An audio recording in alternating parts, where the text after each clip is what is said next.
sir.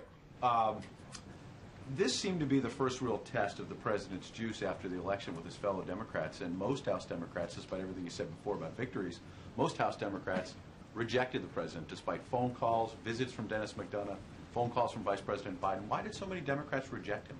I think, Ed, most people would understand that the measure that we had in place was not getting every single Democrat to support it, but getting enough Democrats to support it that it would pass. And that's exactly what we got done. And I think that there was, understandably, healthy skepticism in this room about whether or not the president had the juice to get that done, and he did. But it wasn't done because of Democrats, right? It was done by well over 150 Republicans supporting it, right? Well, it was done because Democrats and Republicans were able to work together. Even though neither side got every single thing that they want, they were able to focus on what the essence of a compromise is, which is to recognize that both sides got enough to be able to support a piece of legislation that, for different reasons, they believe would be in the best interest of the country. And that, frankly, is the way that the president believes these kinds of things should be resolved. Even that's the way he believes it should be resolved. Why do you think so many Democrats voted to shut down the government yesterday?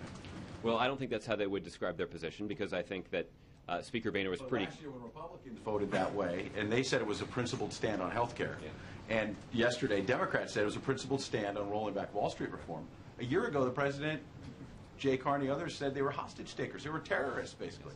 Because they shut down the government, Ed. Well, and Democrats tried last night. Well, what might not have succeeded because what Democrats said was that Democrats said that they would not be willing to support this compromise proposal because they had concerns about specific provisions. The president disagreed with that. But what they would have done, and what Speaker Boehner said that he was prepared to do, was to put on the floor a 3-month continuing resolution that would have preserved the government being open and continued the negotiations early next year.